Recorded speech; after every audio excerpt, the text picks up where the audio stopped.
Okay, this is Eugene, where we are. What do you think is the closest one? This one. Yeah, got that. Right on. Our students were teaching a lesson created by the Confederated Tribes of Grand Ronde under the Tribal History Shared History curriculum. And it was a lesson about what tribe is closest to us and designing a hypothetical field trip to go visit that tribe.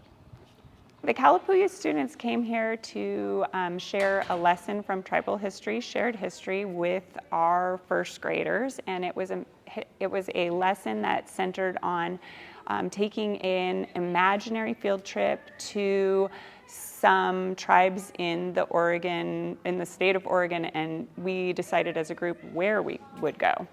The high schoolers actually, in working with us, impressed me so much with their professionalism and just how they reached out to the kids who might have been a little bit more reluctant to talk. And I was just really impressed with how they rose to the occasion to be such great leaders and mentors for these little guys, just meeting them for the very first time. So Tribal History Shared History is a way to teach the indigenous histories of the original inhabitants of Oregon. Tribal History Shared History lessons focus on the 9 federally recognized tribes. So we're taking information, historical and present day, and we're presenting that in lessons to students. These lessons were designed by the Oregon Department of Education and in partnership with those 9 federally recognized tribes.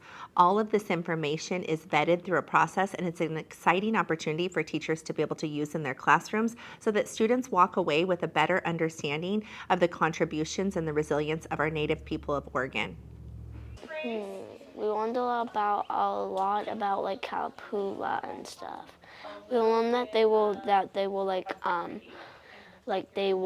the first people to be here and stuff, and like that they were a big group. I liked seeing all the tribes around Oregon.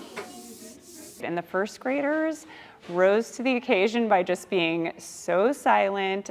They were definitely putting on their best behaviors and noticing that the high schoolers who were with us were working so hard to make a good experience for them. They really also put forth their best foot. It felt really good because they all listened. They were really nice and polite and asked questions. I think a lot of them were really amazed and kind of shocked about how different their culture was from ours, but also how similar it was in multiple aspects. And I think trying to find those similarities between Native culture and our culture is what was kind of engaging them. So they were very curious on how they got around and how they ate and how they cooked and stuff like that, because they knew it wasn't the same as we did, so they wanted to know how they did it. They were very curious, very curious. But I think it's really important for our community that the authority is not just in the hands of teachers, but it's also in the hands of students. And who directs the learning should be directed by our students as well as our staff.